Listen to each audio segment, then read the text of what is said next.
I just bought this 2011 MX-5 Miata for $3,200. I'm only 16 years old, and instead of keeping it, I'm gonna fix it and flip it. And for the next 2.5 years, I'm gonna be flipping sports cars just like this, collecting all the profits in order to buy my dream car, a C8 Corvette. This is a compilation of my entire PC flipping series. As you watch this, you're gonna realize how I miserably failed flipping cars for profit. Sit along, this is a rough journey. Also, I cut out all the ad reads, so this video is uninterrupted. Now, how did we end up here? Well, we need to rewind the entire video. Now, we're in Boise, Idaho with my uncle because he owns and runs this used car dealership. So I'm gonna be asking him questions and trying to figure out how I can flip cars. My name is Brad. I am Andy's uncle, and I own Good Life Motors. I would start by saying that the used car industry is one of the most risky industries that you can get in because we have these extremely complex machines that are built to carry a bunch of people, carry your family 80 miles an hour down the road, whether it's 0 degrees out, whether it's icy roads, whether it's, going up a mountain. Why do used car salespeople have as bad of a reputation as lawyers and politicians? Because when you invest thousands of dollars into an asset that is guaranteed to break, people get upset about that. So then there is a segment of the industry where people will try to hide those problems and pass them off to an unsuspecting customer, and that's why the industry has such a terrible reputation. Now, I want to start out by saying this. So I've been a car dealer for 18 years now, and when I started, I had nobody that was showing me the ropes. And so here's Andy, 16 years old. Yep. And he is right out of the gate, starting by looking for an expert. It's like a time machine of 10 years that you just stepped into, because you can learn so much faster when you're working with an expert than when you're just learning by bumping your head. Every turn you make a mistake. Yeah, what's the first step that I should take? Yeah, the first step to get started is you just have to buy a car. You just have to, be willing to take a risk and buy something. And you're just gonna learn a lot with every vehicle that you buy. Okay. And, I would recommend that you start with something that you have an interest in or some experience with. So, like what kind of vehicles are you interested in? Sports cars. Okay. So look at sports cars. Find somebody that bought that convertible, because it was, going to be so cool to have the top down, their hair's flowing in the wind, and but now they're tired of it. It's, it's cold and snowy outside, so that's an opportunity. The most significant investment in marketing is to take fantastic pictures. Let's walk over to my photo booth and I'll show you. We just spent about $15,000 and we did this, bootlegging it. Some dealers will spend $80,000, $100,000 just building a photo booth so they have nice pictures for their website. That's how important it is, because when you have thousands of people that might come across your vehicle on Facebook Marketplace, their first impression of you, your company, all of your history is based on this one photo. So you want this one photo to be like, wow, this is a professional place. The vehicle looks fantastic. It's probably been well taken care of. They're much more likely to want to buy that vehicle. So you'll see that we built this round wall and this turntable, so you can see where our tires, the truck drives onto the turntable, and then we take photos at every angle as the truck spins around. Okay, so this is our detail bay. Obviously it's kind of a mess, but it's an organized mess. And we have learned about the importance of making cars look beautiful, and so we pay full-time professional detailers to spend on average about 4 hours cleaning a car.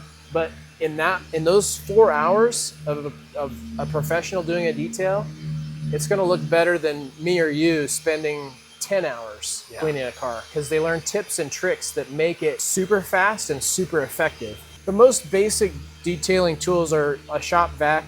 You just get the highest power shop vac that you can get. A pressure washer is helpful to just make washing the outside of the car go faster. And then something that a lot of people don't think about is when you open the hood, it makes the car feel new if under the hood is all clean. Yeah. So all you do is you take some degreaser, get like a 409, you just spray it everywhere under the hood, just douse it, let it soak for like 10 minutes, then take your pressure wash it all off, and it's all sparkly. Get a good wheel cleaner, 10 minutes, let it soak in there, and then pressure wash it off, it's sparkly. Yeah, I noticed that. I could see the wheels, they were really clean. Okay.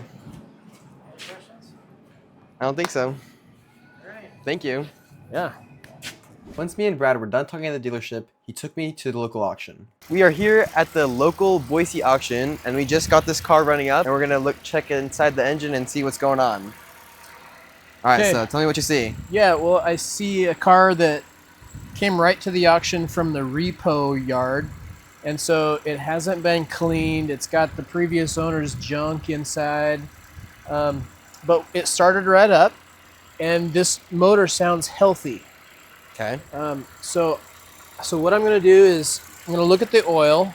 Okay, it looks black, but there's no little shards of sparkly metal in there, so that means that the motor is not like torn apart inside. Okay, good. So that's good. You can hear the clicking of the injectors, and that's fine. What you don't want to hear is something that would be a more pronounced knocking, which would be like a lower sound or more noise coming out of the engine. Okay. I'm going to look at the oil cap, and I'm going to see if it's milky. Mm-hmm. That would mean that the coolant is mixing with the oil, and that's an expensive repair. Okay. So that looks good. Looks good. And then this is the engine coolant. Okay. And this looks nice and pink. So sometimes I pop this open, I just see how dirty it is, but this one looks good. Okay. I look on this side of the motor where all these belts and pulleys are, and I'm looking for major oil leaks where you're gonna see lots of moisture, and I don't see any of that. Okay, so once I rule out a bad motor and major oil leaks, then we can actually take it for a test drive. Okay. All right, now they give us this little test track here. Subaru. So that way you can try to get into all the gears and make sure the transmission is gonna work. Okay.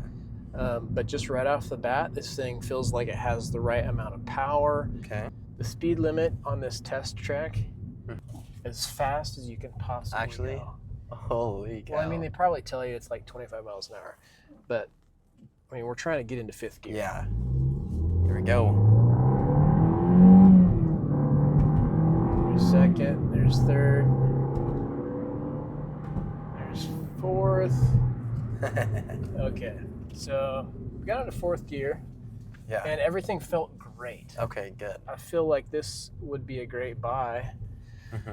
And, it's got the cosmetic issues. Obviously, the person that owned this vehicle is not very conscientious. Yeah, they didn't take care of it. And I'll just tell you from experience, the person who owned this had a high interest loan because they are not responsible. Yeah. And that's why they didn't pay their bill, and that's why it got repossessed, and that's why the bank sent it here.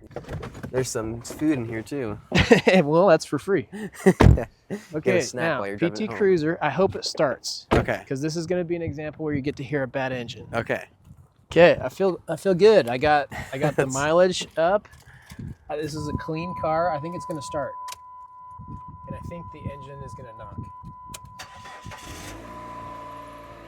Oh, sounds decent. All right. Oh, wait. Is it knocking? I can hear it, I think. Yeah, it's knocking. Okay. Jeez, I'm so good. So you can hear the air going in. Oh, you look at. Okay, this is like Armor All. Mm-hmm. So this is what they sprayed in the engine bay To make it clean? To clean it, yeah. Okay. And Yeah, they because it does look obviously- cleaner. They didn't wash it all out. Yeah. The motor doesn't sound bad. Like I would still say this is a good motor. Okay. Briefly, I did hear a faint knocking, and sometimes it just takes the engine some time to circulate the oil to make funny sounds go away. So Okay. I'm guessing that's what happened. But it actually sounds okay now. So let's give it a drive. All right. All right, let's see how it goes.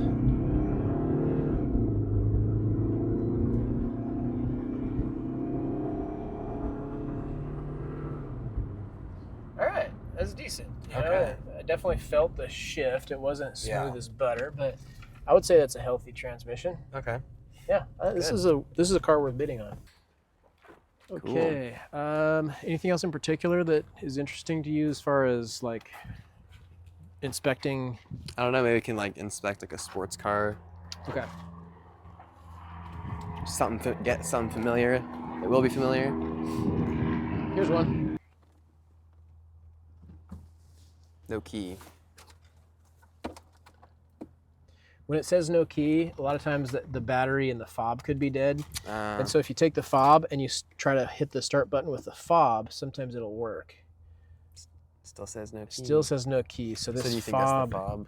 The battery's probably dead. So we can't even see if it works. Cool. But also, when you're buying a convertible, it's super important to make sure the top works really good because they have a tendency to have problems and they're really expensive to repair.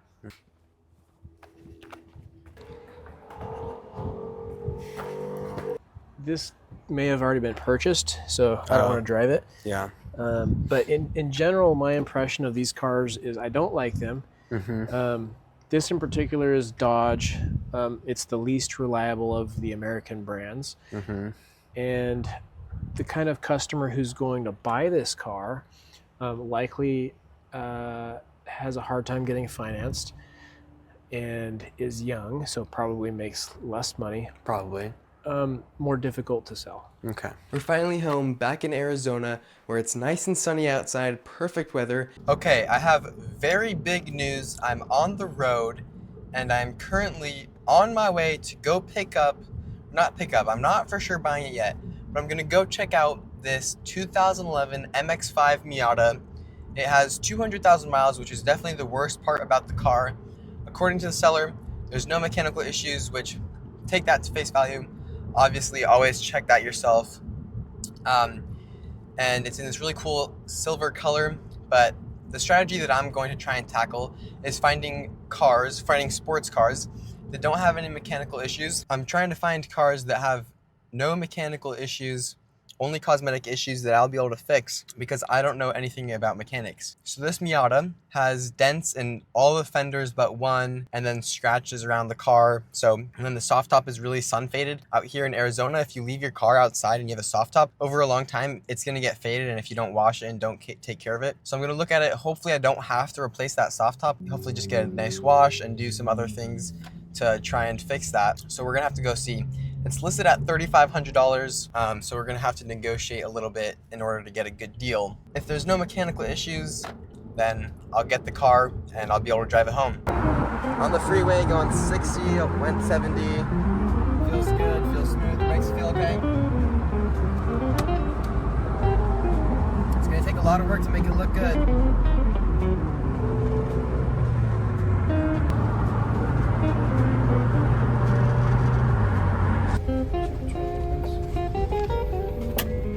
Looks good. Yeah, looks great.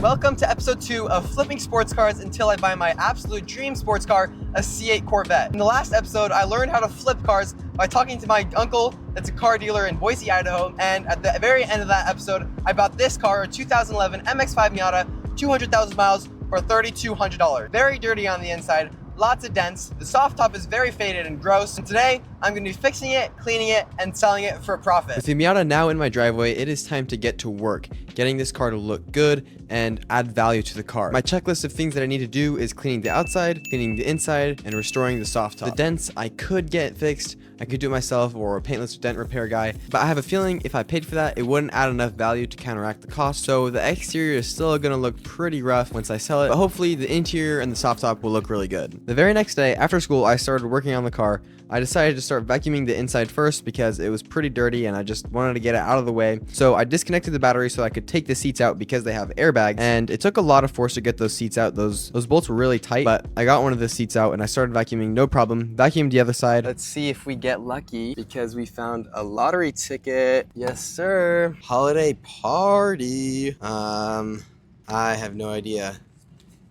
but maybe we won if we did win something, they definitely cashed in. But look at that, we got a lottery ticket. Imagine if we won $7,500 on a lottery ticket on a car that's $3,200. Before I knew it, the sun was going down and I was done working, so I put everything away, and as I was about to move the car, so last night I was going to put the car away and park it in its spot overnight, and the car wouldn't turn on. No lights showed up on the dash, so I figured it was probably something with the battery. I probably didn't connect it right or something, so I made sure that it was connected right. I still don't think it's completely connected. It may or may not be, but we jumped it from my mom's car. It worked. It started up. I drove it around the block a couple times. I came back, turned it off, and I wanted to check and see if it would still turn back on, but it didn't. So I got my Chevy. I know it's an electric car, but there is a 12-volt battery up here in the front, so I'm gonna jump it from my Chevy. Man, last night I was so scared that the car was dead or something was wrong with the car that I wasn't gonna be able to fix. I was just so scared. I was freaking out. I was like, Dad, can you help me jump the car? I don't know what's wrong with it. I can't get it to turn on. Thankfully, it turned on, so likely it's either just a dead battery, which is an expensive fix, but it's better than having to do something mechanically where I'd have to pay for labor or figure it out myself. I'm just gonna drive it around the block a little bit because technically it's still not insured or registered under my name. So, oh, it just died. As soon as I put it in drive, it just died. Okay, so most likely the battery's either dead or it's I don't know. Battery's probably dead, honestly. At this point, I have no idea what's going on. I don't know if the car is completely dead or if the battery is completely dead. I have no clue what I'm doing. So just 1,000 things are going through my head at once. Like, okay, should I go get a new battery? Should I don't know. And so I decide to completely make make sure that it's completely connected. I tighten it down more. I make sure it's really, really tight, the battery connection.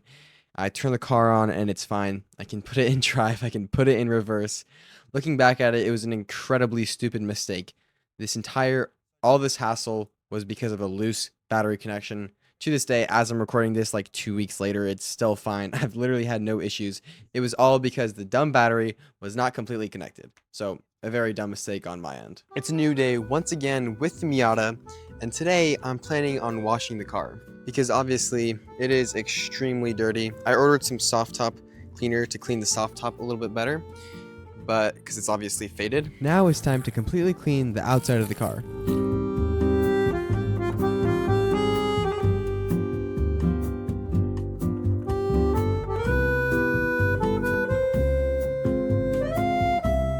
The car obviously looks a lot better than it used to, but obviously there's still things that I can't fix, like these weird water spots on the headlights, and then obviously the front bumper is faded, and obviously the soft top is still faded, and I also have to clean the rims. The next thing that I thought would help would be clay barring the car, so I clay barred most of the panels and then realized it basically did nothing. Good morning, everybody. This is the 4th day of owning the Miata. The 2 things that needed to come in today was this glass repair kit to repair the rock chip, and then some carpet cleaner to clean the carpets out, clean the seats, and get rid of any kind of smell that's left over. So I'm gonna start with this because, I don't know, I think it's gonna be interesting. I'm not sure what happened, but most of the footage from today I can't find, but basically all I did was fix the rock chip, which still doesn't look the best, and I shampooed the seats, the carpet, and the floor mats. 2 days later, the soft top cleaner and restorer came in, and obviously right now it's looking pretty bad. I'm hoping it looks better by the end of it. The first step was to do a basic clean. This didn't make a huge difference, but I knew it was going to be an important step. The next step was restoring. It basically was like black paint for a soft top. So I painted the soft top, restoring it back to that deep black color, and it looks a lot better. The last step was waterproofing. I didn't record that because there was basically no visible difference between the two. Then I did some touch-up paint, and for some reason I decided to polish the car. Not sure if I did it wrong or if the car didn't need to be polished, but it didn't really make a difference. Next time I'll definitely get the machine to polish it, not just hand polishing, and maybe it'll be better, but my guess is the paint is just in good enough condition that it doesn't really need to be polished. These are the pictures, and I think they look really good, so now I need to list them, and hopefully it doesn't take too long to sell. The Miata has been listed for about 5 days now, and I still have not gotten a single message on the car. I originally listed it at $4,900. Now it's at like $4,600. I lowered the price a little bit, but I think I'm going to relist it and reduce the price down to $4,500 just to get some messages. Like, if I'm not getting any messages, obviously I'm never going to be able to sell it. So I got to be pricing this aggressively, and I got to keep relisting this thing, or else it's going to get stuck at the bottom of the feed with no messages. Houston, we have a big problem. I just got back from the gym. I took a shower, came over here to Facebook Marketplace to check on my listing, and yeah, I got banned. I'm not exactly sure why I got banned on Facebook Marketplace, but I'm pretty sure it's because of my age. You have to be 18 to be on Facebook Marketplace. Facebook, if you're watching this, I am 18, but the age that I have on the Facebook account is 18. But somehow they think that I'm not 18, hence the ban. Happened one time before on another account. It happened during the PC flipping process. I didn't really document it, I don't think, but I just created a new account. I was a little bit worried about having a brand new account with no reviews. It was a little bit annoying, but after I got my first review, things were back to normal. But starting over again with a car, people like to see reviews, and people like to see that your channel, or not your channel, that your account has been up for a while. So if I start a new Facebook account, I totally could, but it's just that people prefer to buy from a trusted seller. We have a new Facebook account, and hopefully this one does not get banned. This Facebook account is 45 years old. Yes, I'm 45. I have a wife and kids, and I'm a multi-billionaire basically by this point. So hopefully this account does not get banned. Crossing my fingers. I have the car listed at $4,600, and hopefully it sells. I finally got my first message today from OfferUp after having it listed for a week. And pretty big news, I had a test drive, not from online, but our neighborhood had a community garage sale, so everybody that was trying to sell anything or wanted to sell anything, they could put it in their driveway. We had some stuff to sell, and I put a sign on my car and actually had someone want to do a test drive. They test drove it. It was for their son, but he is not 16 yet, does not have their license, so they said they would text me once he gets his license and if they still want the car. So hopefully, if it doesn't sell in a month, we still have a buyer. But for now, it's just listed on our new Facebook account and on OfferUp. Welcome to episode 3 of Flipping Sports Cars Until I Can Buy My Dream Car, a C8 Corvette. This is a 2011 MX-5 Miata that I picked up in the first episode for $3,200. Last episode, I cleaned the car. In this episode, I'm hoping to sell it. So, will we be able to make a profit? Let's find out. I have the Miata listed on Facebook Marketplace, OfferUp, and now it's on Craigslist. And I really haven't seen a lot of action. So I have one idea to hopefully make it sell faster. So it's been a couple weeks, and the car's been listed. I've gotten a couple offers. They're low balls. None of them were really serious. So I made these flyers that I can put around my neighborhood. I think they look pretty good. They have some bright colors. I got the KBB value right here, and then it's crossed out showing the value that I'm selling it at. So hopefully this works. Also, my sister goes to college, so I'm gonna have her print some and put them around her campus, or if she has any like bulletin boards where people are like advertising stuff, because I mean, it's kind of good car for a college student, cheap, won't be crazy expensive to maintain, pretty good gas mileage, and it's fun to drive around. So hopefully with this going around my neighborhood and my sister's college campus, it will be able to sell.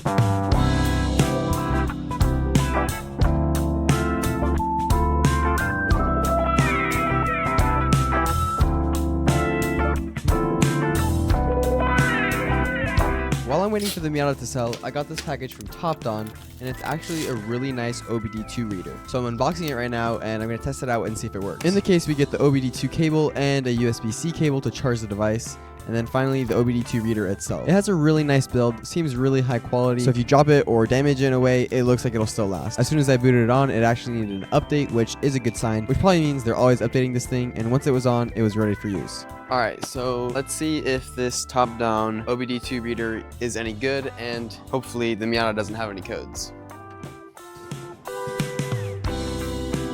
So I plugged the OBD2 reader into my car, and I didn't get any codes, thankfully. I'm pretty sure I used it right. I've never used one of these before, so I had to learn how to use it. But they have a couple features that I really don't know what they do, but Top Down wanted to share it with me to you guys, so here they are. So they wanted me to tell you that it has a ABS, SRS, engine, transmission, diagnostics for 60 car brands, 8 reset services, free lifetime upgrade, and 4-in-1 data stream. So honestly, I really don't know what that means. I will use this obviously when I go buy a car, but thank you Top Down for sending this out. While we're waiting for the Miata to sell, I want to take this time by going through all the numbers that I currently have for the Miata, how much I bought it for, how much I spent cleaning it, and how much I'm hoping to sell it for. And then if I sell it for what I'm hoping to sell it for, how much profit I'll make, and then all that stuff. So for this entire series, I want to be super transparent with how much I make on every single car to the exact penny, because I want to be transparent for you guys and so that I can track my own numbers so I know how much I'm making. So we originally bought the car back in January for $3,200. It was originally listed at $3,500 and we negotiated down to $3,200. So in total, that's how much we spent on the car. Now I will be honest, I didn't have the entire $3,200 at that moment, so I borrowed $880 from my dad and he charged me 22 cents of interest a day, and I just paid him back today. So in total, I paid him like $8 in interest. So now I completely own the car. I don't owe anybody any money. So we are now at $3,200 deep into the car. So we spent $54.13 on the soft top cleaner and repair kit, a $74.35 order from Amazon with cleaning supplies. I bought a pressure washer for $63.94. I did have a gift card, so that brought the price down. Originally it was at like 90 bucks, but the gift card brought it down to $63. The glass repair kit was $13.72. Touch-up paint was $15.07. The registration fee was $49.52. Insurance is about 150 bucks a month. It currently has not been an entire month, but I'm just assuming right now I have $100 on my sheet. So it's probably gonna be more than that, but right now it's sitting at $100. And then I bought a new antenna for $20.57 because the one that was on the car was broken. So that brings our total repair cost plus registration and $100 for insurance up to $391.30, bringing the total cost of the entire car to $3,591.30. The Kelly Blue Book value of the car is $5,200, and if I were to sell it at that, I would have made $1,608 and something in profit. Now I know it's not gonna sell for that. Currently it is listed at $4,500. So if I sold it for that, I would get a $908 profit if I sold it at $4,500, which I still think will not sell at $4,500. If I sold it for $4,000, I'd get about a $400 profit. Now to me, $400 sounds like a great deal, but I know in the long term, it's not gonna be worth my time and I won't be able to keep up that pace to be able to buy my dream car. So eventually I'm gonna have to start bringing in more money per car, but for the first car, I think $400, as long as I break even, I think it's a success. Andy, you're so funny. Breaking even, that might not be possible. I bought the car January 14th, and as I'm recording this, it is February 24th. So I've owned the car for a month and 10 days. I live in Arizona, and it gets hot in the summer. Right now, outside, it's like 81 degrees, and it's still February. So March and April, things really start to heat up. Convertibles really don't sell when it's hot outside. So I'm really worried if I can't get this car to sell, it's gonna be stuck in the summer at a low price, losing me money. I'm really hoping to turn that around before it gets too hot, but I did have a really promising message on cars.com, but it turns out it was too good to be true. I listed my car on cars.com about an hour before this guy messaged me, and his first message seemed normal. He said, "I'd like to know if the used 2011 MX-5 Miata Sport you have listed on cars.com for $4,300 is still available." And that's just the stock message that cars.com gives you, like Facebook Marketplace.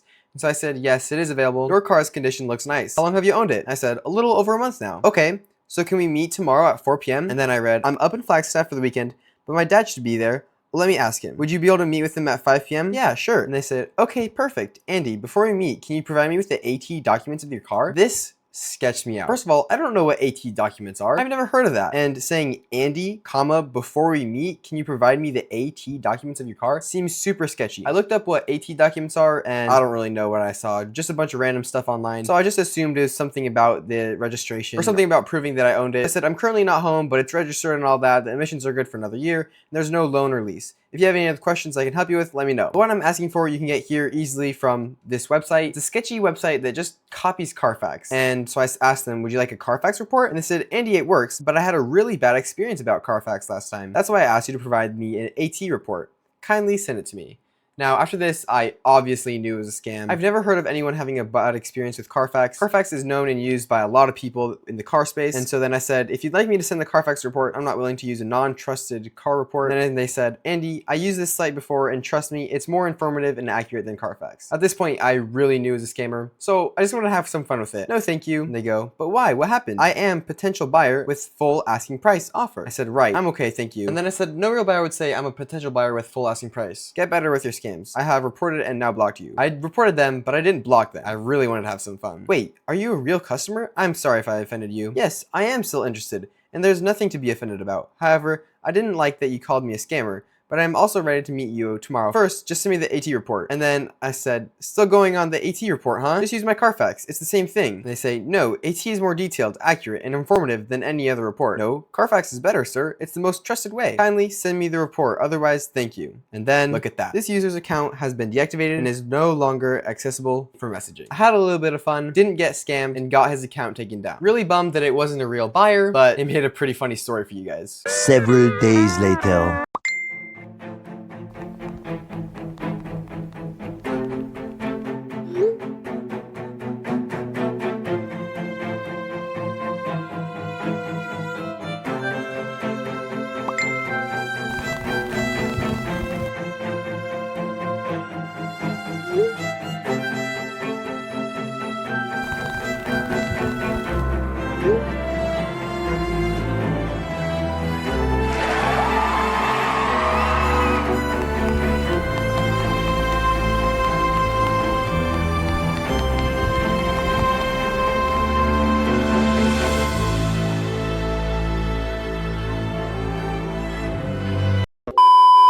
The AnyTips Discord server is officially live. Go click the link in the description to join.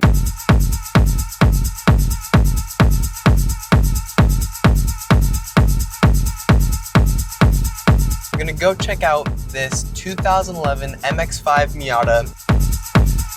So last I started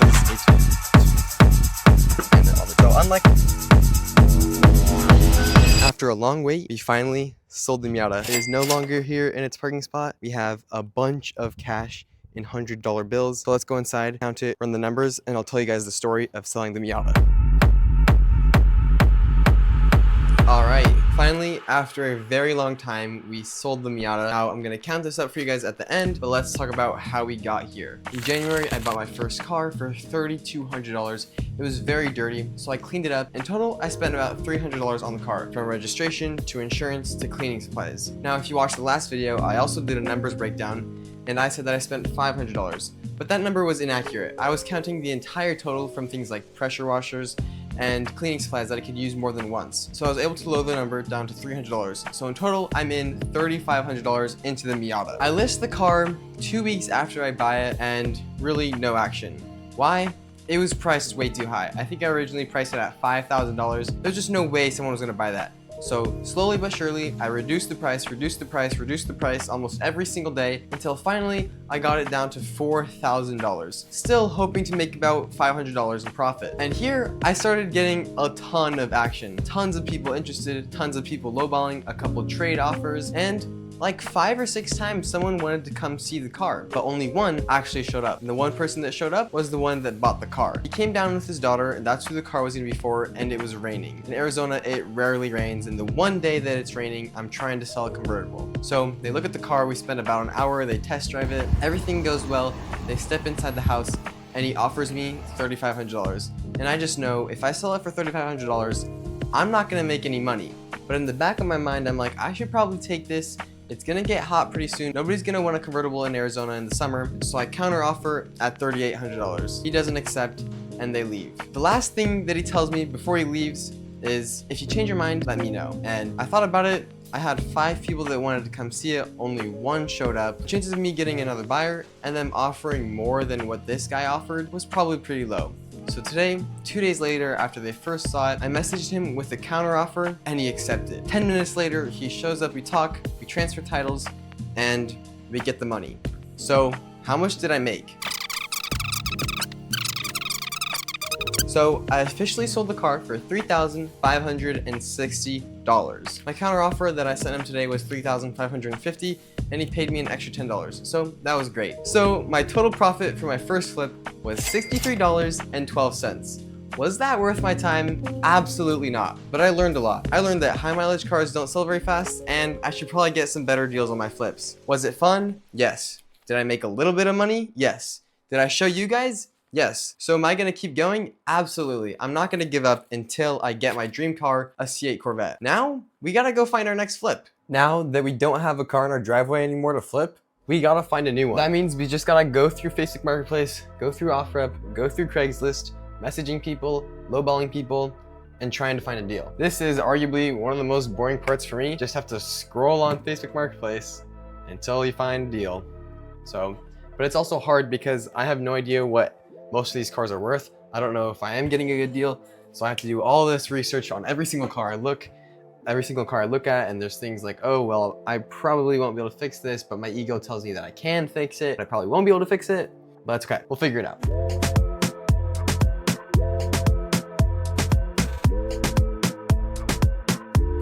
We didn't really find anything good today. A couple lowball offers, but none of them were accepted, which is completely fine. It's probably gonna take a lot of offers to get a good deal.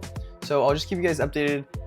And if I find any good deals and they accept my lowball offer, then we'll absolutely go check it out. I'm having a tough time finding a car. I've really just been searching on Facebook Marketplace and OfferUp, and I've messaged tons and tons of people. This is my list of everyone that I've been messaging, and I'm just sending out a bunch of offers, and no one's accepted any of my offers. So I really feel like I just gotta keep sending these offers out, trying to get a good deal, trying to get something below market value for me to be able to make money, you know? I have to get something under market value in order to make money. Not going too well. Yeah, I've been searching for like a week straight of just kind of staring at this Facebook Marketplace, OfferUp, you know, going on Craigslist every once in a while. But yeah, I'm just kind of messaging tons of people, and there's only so many listings to go through. All right, we are going to go buy our next car at 5:30, and it's a 2005 Infiniti G35, 108,000 miles. As far as I know, no mechanical issues. All I have to do is get new seats, because this seat is aftermarket and this seat is ripped, so there's mismatched seats. Other than that, everything looks like it's in decent condition, and it's listed for $3,500, which is below market value. Kelly Blue Book value is about $5,000, and then other listings with similar cars, but they have even more miles, are going for like $4,000 to $5,000 to $6,000. So I think I can sell it between $4,000 and $5,000. Even if I buy it at 35, I could make a profit. I think I'm gonna offer them $3,000 to take it off their hands. Hopefully they accept that. Super excited. After such a long time of searching for cars, finally found one. Well, it's 6 o'clock and I'm still home. The guy never gave me his address. He never answered. Like, we agreed to meet up at 5:30, but then I was like, hey, I'm ready to go. What's the address? And nothing. So hopefully he writes back, but probably just wasn't serious about selling his car. Pretty unfortunate that this happened, but you never know. He might text me and say, sorry, I got busy or whatever. This is going to be the end of this episode. I was hoping that I was going to be able to get a car by the end of this episode. That did not work out. So subscribe so you don't miss the next episode, where I for sure, hopefully, will get a car. And don't forget to go join the Discord. You read the title correctly. This is episode 5 of Flipping Sports Cars Until I Buy My Dream Car.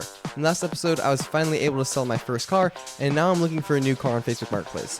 The only problem, I haven't really been able to find anything. After searching on Facebook for 3 weeks, I decided that I need to find a new way to find deals. If you guys remember from the first episode, my uncle is a car dealer, and he's been helping me through this process. I ran the idea of going to local dealerships and asking if they had any trade-ins that they would normally send to the auction that they would be willing to sell to me for a little bit more than what they'd get from the auction. That way, I have access to cheap cars, and they're making a little bit more than if they had sent to the auction. I would also be willing to give them a little shout out. My uncle thought that it'd be a great idea, so I was willing to give it a shot. So in total, I've gone to 4 different dealerships, all with different answers. And here's the story of each. The first one was pretty small and not the most professional, but basically they said the owner only sent trade-in cars to the junkyard because of the liability, so he wouldn't want to sell it to me or the auction. The second dealership I went to was a lot more promising. They had a couple cars they were going to send to the auction that they were willing to send to me. One of them was actually a 2007 Ford Mustang. This was perfect, a sports car that I'd get for cheap and probably get a profit. The problem is that it had 219,000 miles. If you watched any of the last episodes, you know the last car I flipped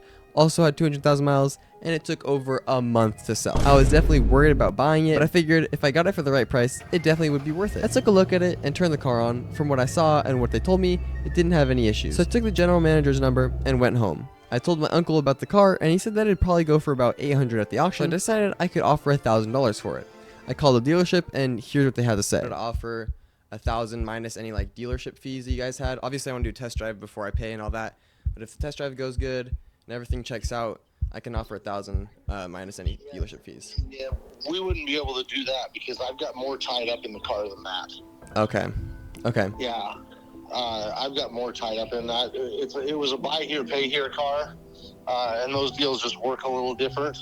I put more into the car than that just to take it back in on trade. So Yeah, that was tough. I was super close to getting a deal. The next two dealerships that I went to both told me no. The first one told me that they didn't sell trade-in cars to people like me, and they only sent them to the auction. The second dealership told me they didn't take trade-ins at all. So that was disappointing. I'm thinking of going to more dealerships, but I also have one more strategy to try later in the video. It's been well over a month since I sold the Miata and since I've started looking for new cars.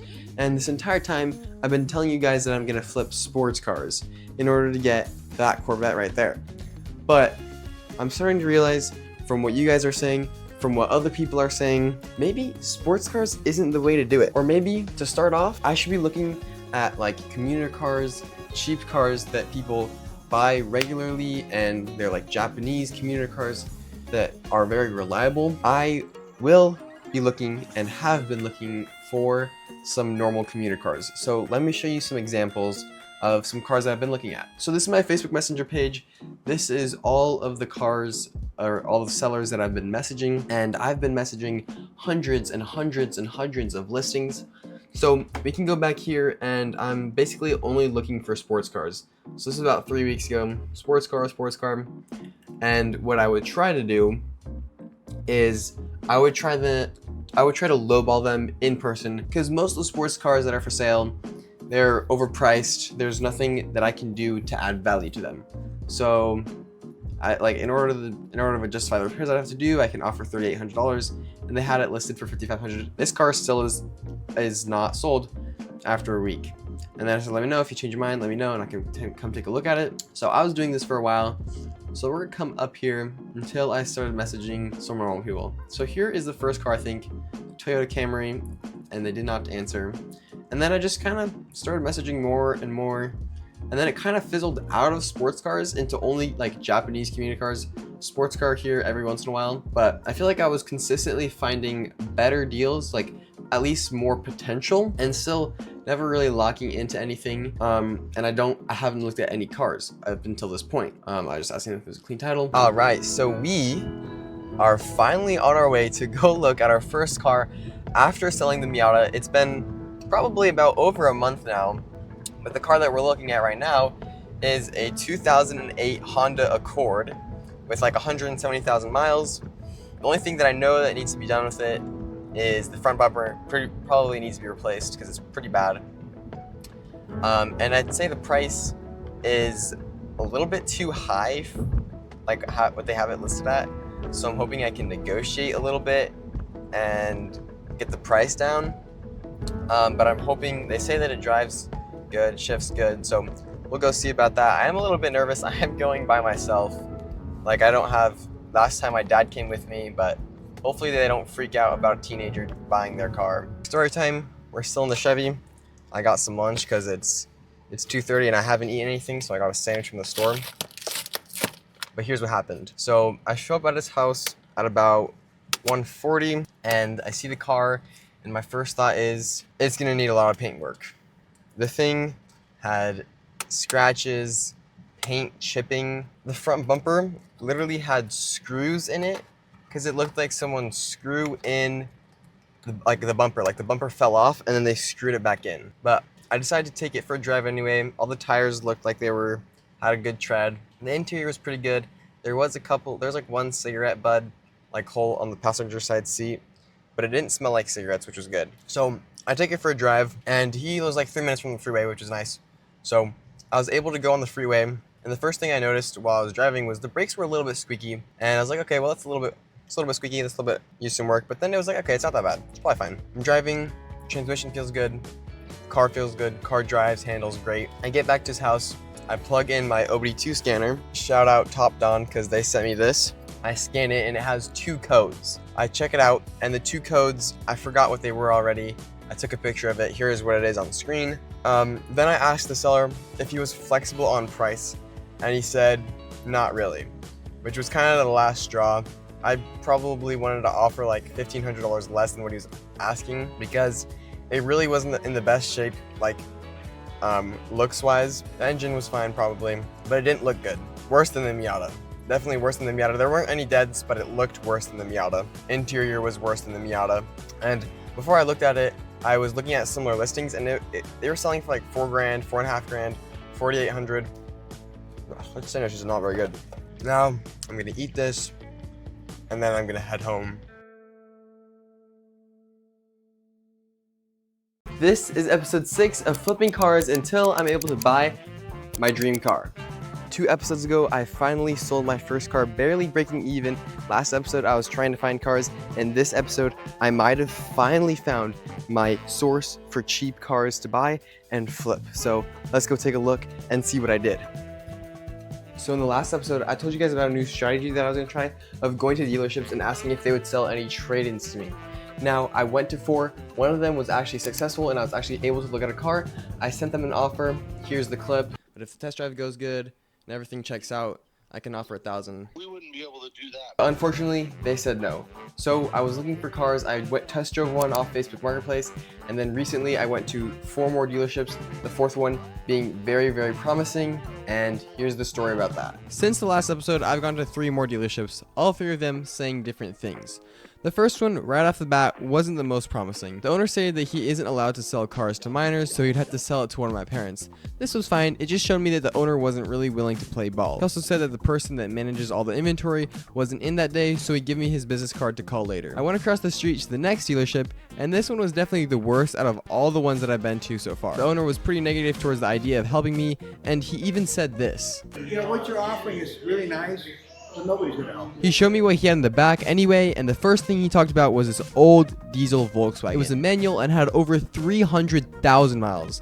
I don't remember what he offered to sell it for, but I have no interest in buying a car with that many miles. The next car he pointed out was this Camry. He said they spent $7,500 fixing it, and it still wasn't ready to sell. And the last car he told me about was this old Camaro. I asked how much he wanted for it.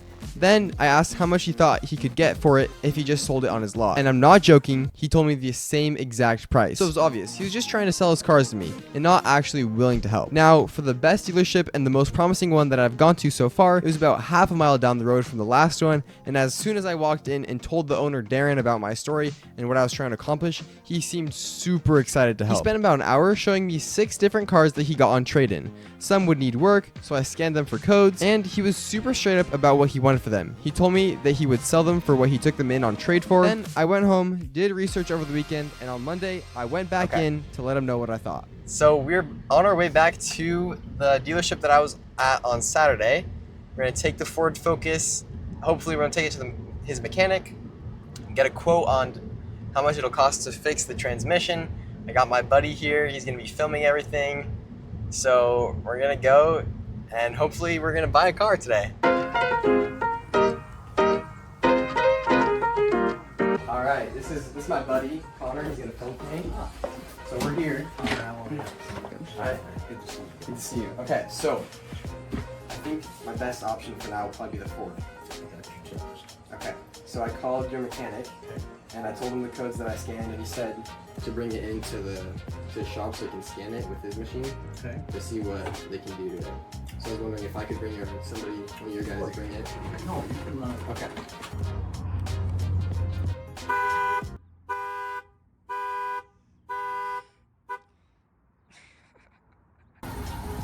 We took the car into his mechanic, and here's what they said.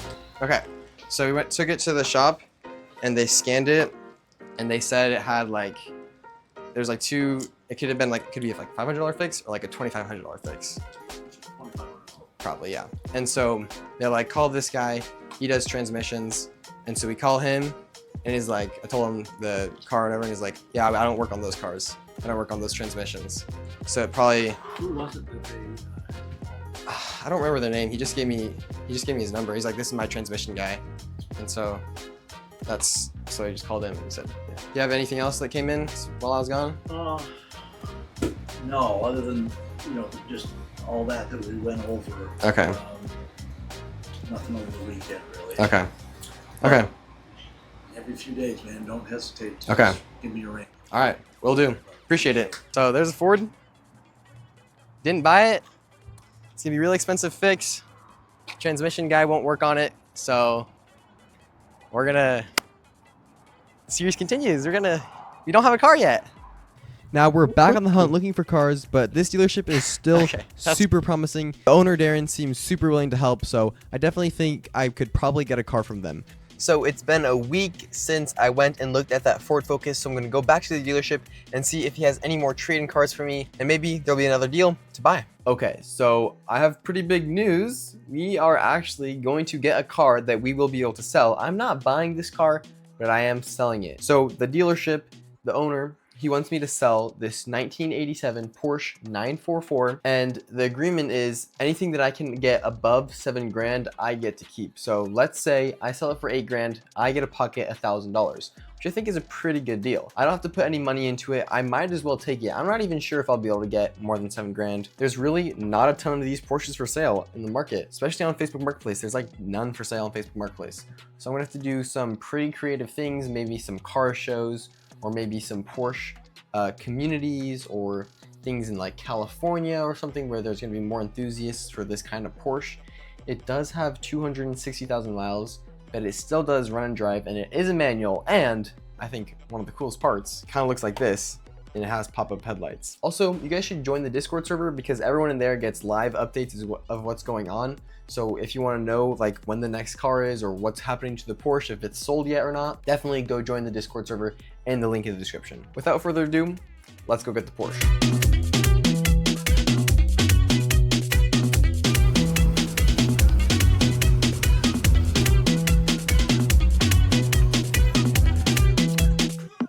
Well, I got a Porsche. Somehow, I have a Porsche in my driveway. Now I'm gonna explain how I got this Porsche, how I technically don't own it, but I'm still going to hopefully make money off of it. If you guys remember, the dealership auto haul was super helpful. The owner, Darren, really wants to help me out. The Ford Focus was something that I was looking at, but it was gonna be too expensive to fix. So I come back a week later and he says, I have this Porsche that I want you to sell for me. So basically I'm taking this Porsche, the dealership still owns it, it's not under my name. I don't have any money into this yet, and he wants me to sell it for him. So I'm gonna detail it, I'm gonna get some pictures. This car is so pretty, like it's 1987 Porsche 944, 260,000 miles, 5-speed manual transmission, and I mean, I'll put some B-roll up, but it looks really freaking good for 1987. There are definitely cosmetic defects, like obviously the paint, the windshield is cracked, and there's a little bit of an exhaust leak. Suspension is a little bit worn out. The steering doesn't feel great. Other than that, great car for an enthusiast that really likes Porsches and really wants this kind of old style of Porsche. Okay, so it is pretty early in the morning. It's like 6:30. I live in Arizona, so it's starting to get pretty warm in the afternoons now. Today's like the high is like 90 degrees. So I'm gonna do some interior detail today. I want to vacuum, clean the windows, wipe down the dash and everything and get all the dust out. But I think I'm gonna start off with vacuuming. There's obviously some interior bits that are kind of broken, like the center console thing. The glove box is kind of weird, but I'm gonna start off by vacuuming.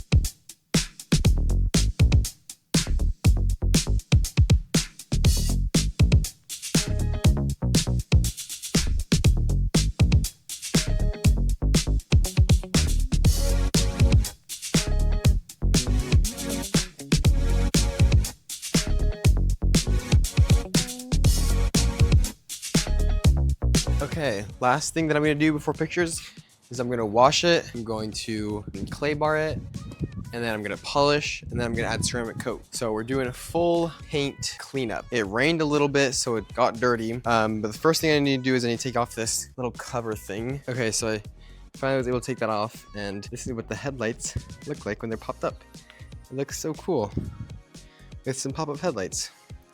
And this front is very, very dirty, and it is damaged a little bit right there. It looks like in great condition. There's not really any rock chips or paint chips other than this and this, which I'm pretty sure that's what that's for, is to keep everything safe. Porsche logo looks good. Pretty car, ready for a wash. Forgot to take off these side mirror covers.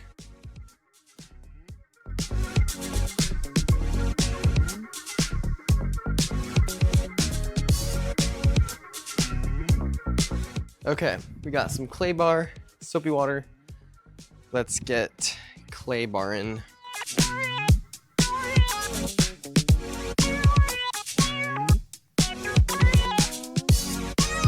After a little bit of clay barring, it's not super dirty, but I did get some, especially off the front end.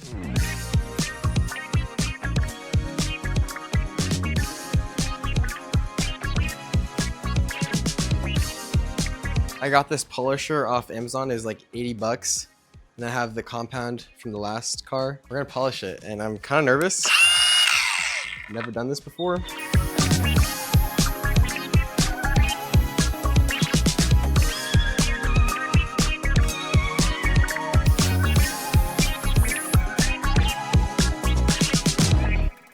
And we'll be ready to list it. Now that the car is ready, I took it down to a great spot during golden hour and took some beautiful pictures. Here they are.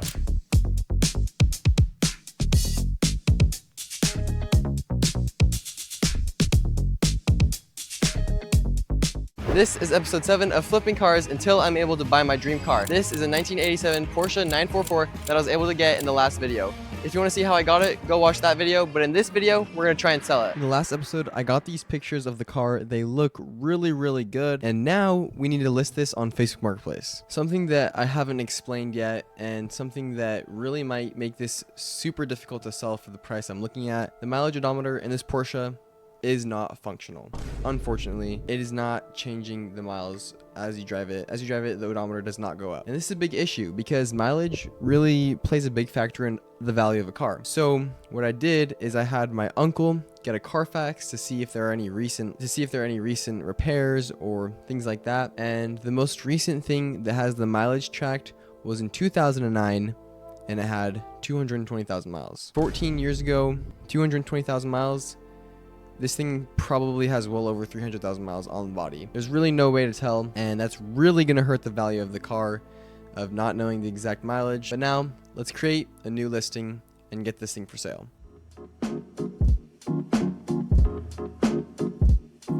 I am gonna put 260,000 miles because that's what is on the odometer. Price, honestly, I'm gonna set this at 7,800 because I doubt this is gonna sell for more than 7,000. But I mean, we still gotta try. You never know what happens. Okay, now for the description. We gotta make this seem super positive because it's still a great car. The car still drives, it still looks good. The paint isn't falling off, the thing isn't falling apart.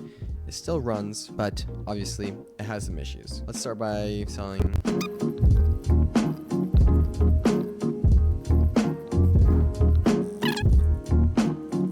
Oh, also the AC does surprisingly work. So we're gonna do features.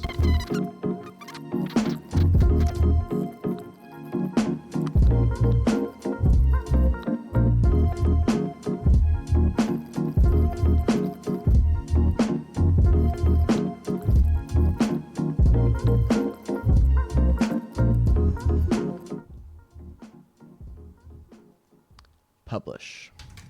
All right, so it's officially been 24 hours since the car has been posted, and we've gotten 3 messages so far. First message was asking a pretty good question. It was asking something about the timing belt chain and if it was been replaced. I told them that it hasn't been replaced. I don't think it needs to be replaced yet because the car still drives great, but I said I'm sure eventually it will need a replacement. The other 2 messages were trade offers, and I said no to both of them because I'm really not interested in trades. So hopefully we can get this to sell. Honestly, do I think it's gonna sell? No, but we did get 3 messages in one day. This is day 5 of having the Porsche listed. On day 2, I listed it on OfferUp. Today, I'm probably gonna list it on cars.com and maybe Craigslist. But the ad on Facebook Marketplace has over 1,000 clicks, and I've gotten probably about 10 messages. Some of them are pretty promising. Some of them are just asking questions. One of them was an offer. A couple of them are trade offers, but nothing so far that's serious. I think I'm gonna bump my price down a little bit just to get some more traction. I'm also going to advertise the car on Facebook Marketplace. Like, I get it sponsored so I can get more people looking at it to hopefully find the one person that is the right customer for this type of car. But so far, doing great. Listing's doing pretty good. So there's a possibility that I still sell it and make a little bit of money. So today is day 7 of having the Porsche listed. I've gotten more messages. I had someone that didn't want to buy it because it was a car from the dealership. I had to tell them that I didn't own it, but now I'm ready. I'm finally ready, and I'm gonna get some Facebook ads running. So I'm setting a $3 per day budget for 3 days. So the total amount is going to be $9 USD. So the total amount for 3 days is gonna be $9. and it's going to reach an estimated 11 to 32 accounts, which doesn't seem like a lot, but we'll see. I'm going to turn off this Advantage Plus placement because it goes from 11 to 32 accounts to 300 to 800 accounts. I'm not sure how good their placement is going to be. Like, I think I'm just gonna have a better shot showing it to more people. I don't know, I might be wrong. All right, in review. So it is officially day 11 of having the Porsche listed, and in total I've gotten 14 messages on Facebook Marketplace and 4 messages on OfferUp and 0 from Craigslist. It is unfortunate, haven't been getting a ton of action on the car. It is now listed at $7,300. I did just relist it, so relisted it with a new listing at $7,300. So hopefully that it comes to sell. I'm not sure if it is going to sell. I'm probably gonna have to email Darren, the owner of the car, and say, hey, I don't think it's gonna sell for more than $7,000. Can we agree on something like anything that I sell over $6,000, something like that, because I just don't see a world where it's gonna sell for over $7,000. Still hopeful it could still sell. You just need one buyer, but it's not really looking like at over $7,000 that's gonna happen. I'm officially on summer break, so that's super nice.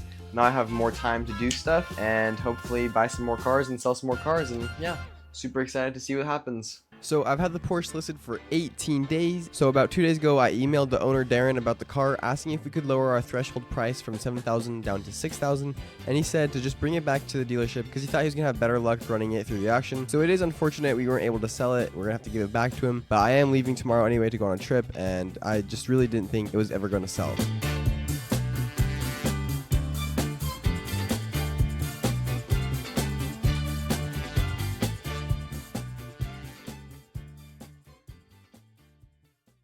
Welcome to episode 8 of Flipping Cars Until I Buy My Dream Car. And this is a 2000 Mercedes CLK 320 that I just got. But the way I have this car in my hands is really interesting. If you're new to the series, there's a local dealership that's helping me out getting cars, and this is one of these cars from the dealership. I don't technically own the car, but I am selling the car for the dealership. So I just have to take pictures, do some marketing, and then if I sell it, I'll get a pretty good commission. Luckily, this car's already been detailed by the dealership, so now all I have to do is take some pictures. But the lighting isn't great right now, so in the meantime, time for a car tour. This car just screams German engineering all over it. It's got electrical moving seats, which is really surprising for a 25-year-old car. Even the headrest goes up and down. As you turn it on, it sounds okay, but not the best. Coming back to the inside, there's one giant windshield wiper. It's kind of over-engineered, kind of useless, and it looks a little goofy when it's on. It's got some nice buttons and some nice dials, and in the middle we have a CD player and then the AC controls. Also, the horn is a very elegant and pleasing German sound. The window switches are also in the middle for an odd reason. It's got a small glove box and a really fun surprise under here. Hello? Hello? Now going to the outside, the engine bay is super clean and fancy, and then going to the trunk, there isn't anything special. This car is just the definition of fancy German engineering, and the best part is, it's 25 years old, it was elderly owned, and only has 70,000 miles. Okay. Let's get some AC going. Once again, huge shout out to Darren from Auto Hall. If any of you guys are in the market for buying a used car, definitely go check them out. They have some great cars. This car is super clean, super great. If you want to buy this car, actually, it might still be available by the time you're watching this video. But yeah, so if it weren't for Darren, we wouldn't be in this car right now. I don't have any money into this. I just basically get a commission if I'm able to sell it. I'm not technically an employee, so I don't have any payroll or things like that. But yeah, super blessed by the opportunity. Thank you, Darren, very much. Really excited to see if I'm able to sell this car. This is better than the Porsche, better condition. It's a little bit newer, better miles. But so basically, the agreement is anything that I can get over $9,850, I get a pocket. But he also said this time, if I'm able to sell it right at that line of $9,850, then I get like a $500 commission. He was talking about trying to list this in places like California where there's more demand, maybe a little bit better prices. So I'm definitely going to try and figure out how to do that, try and list this like on Facebook Marketplace, but in California. Let's go home and get this thing listed. A couple of hours later, and it is the perfect time to get some pictures.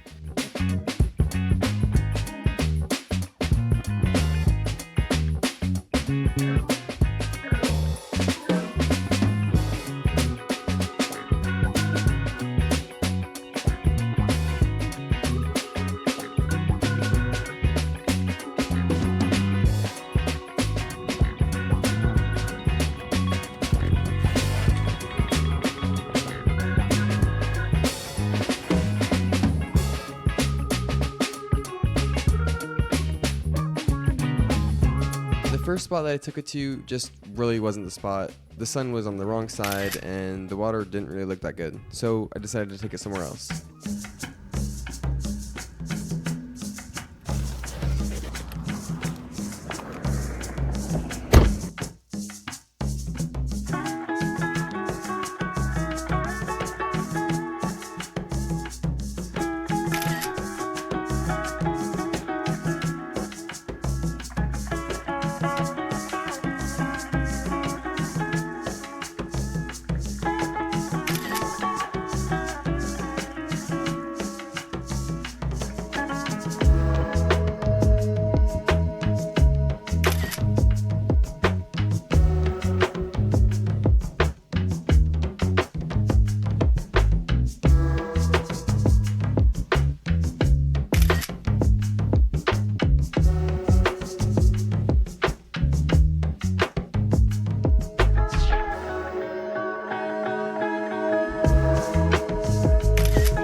I just finished taking pictures and I am sweating, not a ton, but it is still like 100 degrees outside, even though it's like 7:30.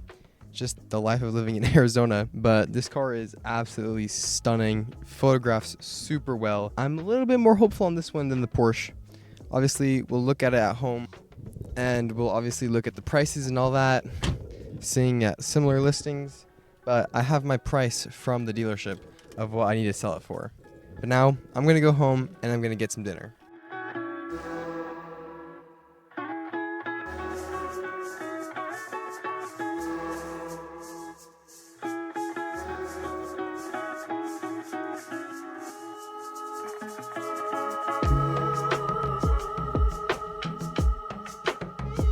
The dealership wanted the car back after I got it listed, so that's what I'm gonna do later today.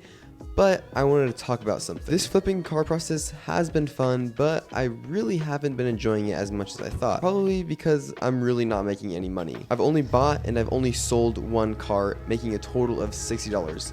This car and the Porsche, I didn't put any money into it, I didn't own, and they haven't sold. So it really hasn't been successful for me.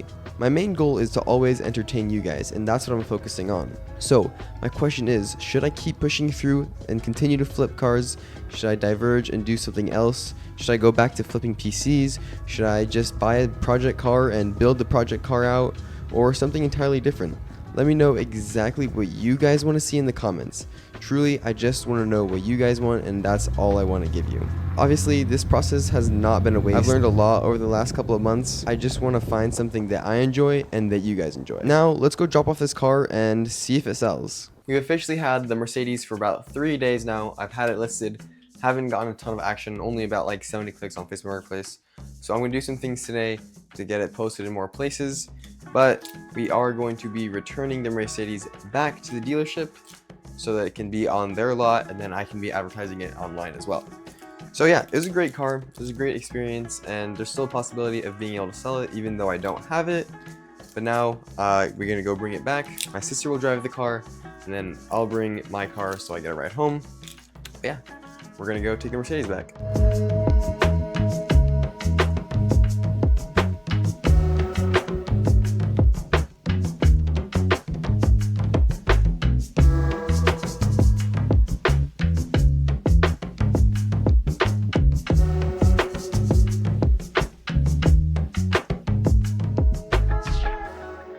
I've had the Mercedes listed for probably about 2 weeks now. I am currently on family vacation, so I'm not in my room, and really no leads. Probably a total of like 5 messages, a total of like 100 clicks.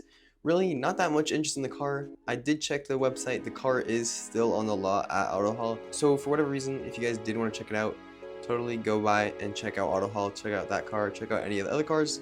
But that is going to be the end of this episode, and I'll see you guys in the next one.